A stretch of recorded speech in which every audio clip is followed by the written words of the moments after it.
I am here with Mamika Cooney, who is an entrepreneur, TV host, marketing strategist, award-winning photographer, author, speaker, and mompreneur. I had to write all those down because there was no way I was remembering all those.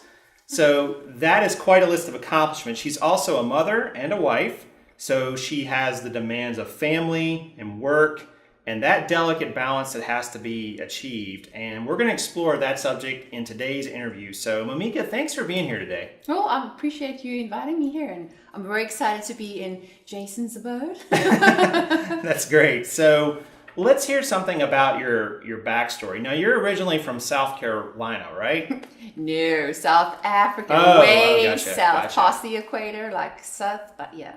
I was born in Johannesburg, South Africa, but I have the accent because I think you keep your accent wherever you're born and raised. But I've been living here in the US, and it's been a very interesting story getting here. Yeah, I know you've traveled, you've lived in a couple other places.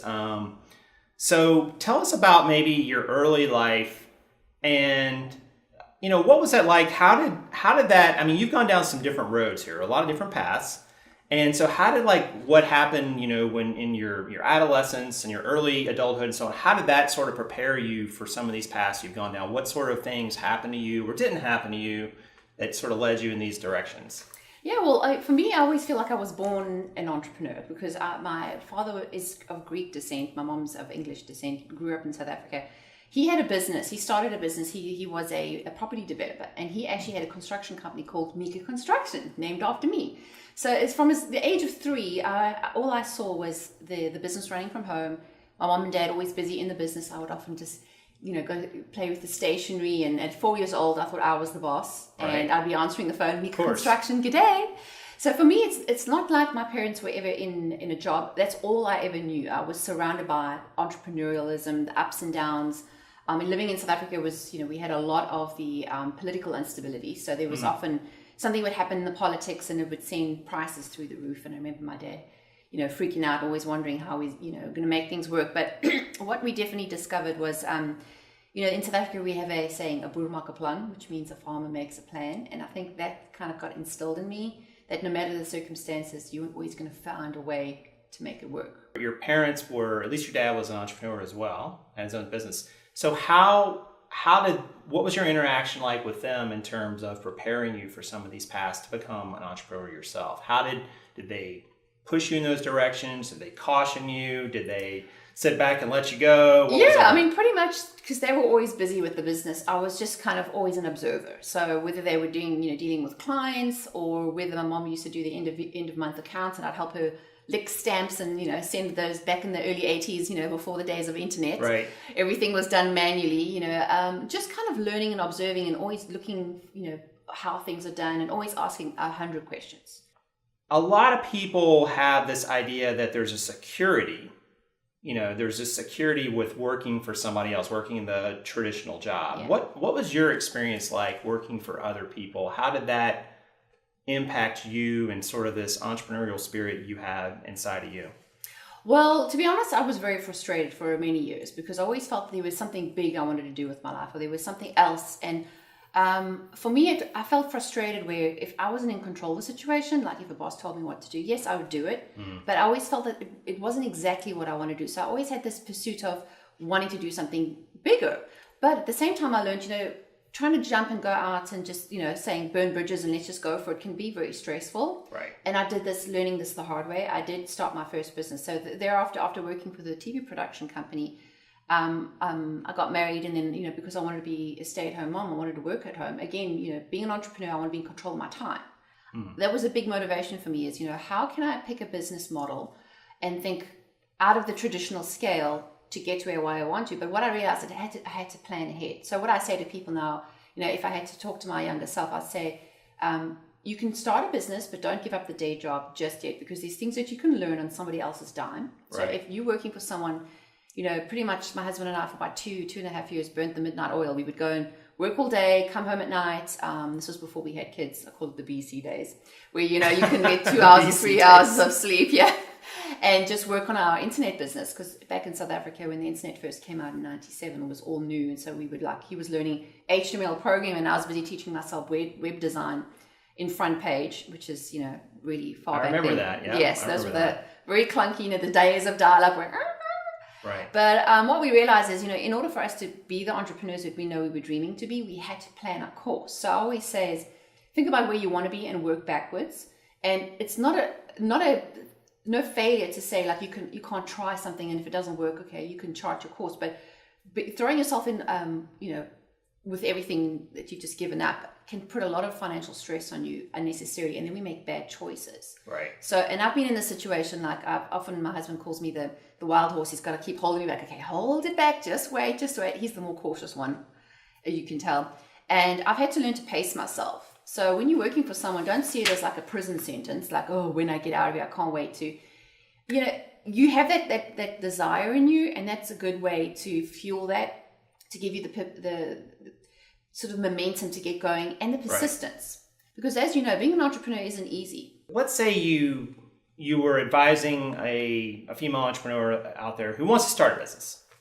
And you could boil it down. Now, I know it's always hard, but you could boil it down to say, hey, give me 3 tips, Mamika, that, I can use so I can start strong right off the bat with my business. They can be on any subject you want. What sort of things would you tell her? Well, coming back to what I mentioned is the 3 Ds. Okay. So we're not talking about bra sizes, ladies. We're talking about ditch, delegate, or do. And this is the thing is, with all the coaching clients that I work with, I say to them, okay, let's make bucket lists. Not the ones we do at the end of our lives, but the ones that we're going to do now. And we look at our tasks and we say, what can we delegate that we don't have to do, like cleaning the house. And I know a lot of women say, oh, well, I can't afford to pay for a cleaner. Believe me, you can't afford not to, because the 5 hours you spend cleaning, that if you work out your hourly rate, say if you're a consultant, say for instance, you charge $50 an hour. Right. That's a lot of money to pay, like, what's that math, $250 just to clean your house. Yep. Where you can find someone who can do it for like $100. When you start weighing those options up, that's when you can't afford not to delegate it. That it actually, like we were talking about, video editing, even though just because we can doesn't mean we should. That sometimes there's somebody who can do it cheaper, quicker, faster than you. That it is better to rather spend that time working on your business instead of working in your business, doing the sort of the drudgery tasks that someone on Fiverr could do for $5. So Jeff Bezos, the CEO of Amazon, was asked at some point not too long ago what he saw would be different in the future, 5, 10 years from now, 15, in terms of online e-commerce. And his response was, that's an interesting question and definitely one worth answering. He said, but the question I'm more interested in answering is, what will be the same 5 or 10 years from now? What will people look for? And he gave an answer based around, people still getting great customer service, a wide variety of products, and getting them delivered quickly, which is kind of the 3 tenets Amazon is known for. So what do you think will be the same for entrepreneurs in the next 5 or 10 years? What can they count on that's probably going to still be there years down the road that they can still focus their efforts on? Well, like anything, people pay for value. And if you can offer value, because there will, in online business and in the online world, all these little fancy, shiny little, things that come across, all these little squirrels that take our attention, come and go. And what is exciting now, I mean, when Facebook Live first came out, everyone was like, woo, now everyone has it on their phone, right? Everyone can just go do a live video. And funny, true story, in actual fact, I started teaching people how to get on video before everyone even knew what video was. And now it's like, that stage was great for them, but it's kind of like it's redundant now because everyone is doing it. So what I always feel like for an entrepreneur is you don't necessarily focus your efforts and your business on something that might be a fad. In order for things to stay the same, you need to focus on the value. Like, what is it that your skills and experience are offering somebody that people will pay for? Because at the end of the day, everybody walks around with this robot in their head that says, what's in it for me? What's in it for me? What's in it for me? What's in it for me? Going over and over and over. Like, they are framing their world according to what their needs and wants are. And the reason why entrepreneurs exist is we're providing solutions to problems and creating products and services that help their needs. So if you can focus on, and I think that's where things will always remain the same, whether we fly ourselves regularly on the weekends to the moon and back, if you can offer somebody value, that good value for money, so in other words, they exchange their money for a product, a service, or whatever it is that you do, as long as there's quality exchange, I think that'll always remain the same, irrespective of what technology does. Yeah, that's great. That makes a lot of sense. So what's next for Mamika Cooney? Well, it's like, this is the inevitable thing that a creative entrepreneur is never sitting still. And I've always got something new that I'm deciding to do. I have my own interview show, which I've had on YouTube since 2013. And I do that regularly. And my whole focus has been, my whole entrepreneurial life has really been about offering that creativity. And I just love asking and telling people stories. So part of what I'm focusing now that my eldest child is off to college, I have a little bit more time, the kids are at school, I'm definitely focusing on creating more of that online content. Like, I love talking about branding and marketing, but even more so now as I'm focusing more on faith-based stuff, because I've been a Christian since I was 10. That's always been part of my internal compass is, how can I help people? How can I give them hope? And whether they're a stay-at-home mom or whether they're an entrepreneur, especially women, we tend to talk really closely about what it is to walk in the shoes of a modern day 21st century Proverbs 31 woman, whether you're married or not, and the challenges we have there. So part of what I'm focusing on is continuing my interview show and really interviewing people who are finding that their faith has been integral in their businesses and their lives. And then creating a movement. I founded a movement called the Worthy Revolution about 7 years ago that I had sitting on the shelf, and I just didn't know what to do about it. But what I felt is I wanted to create a movement that empowers women to really understand what their value is and who they are, especially once they have their relationship with the Lord. They know exactly who they are in Christ, and understanding, because this is the thing as women, we harden ourselves. We always think, oh, I'm not good enough. Oh, the end of the day, I didn't do 10 of the things, and all I got done was a load of washing. But I managed to feed the baby and get it to sleep. Right.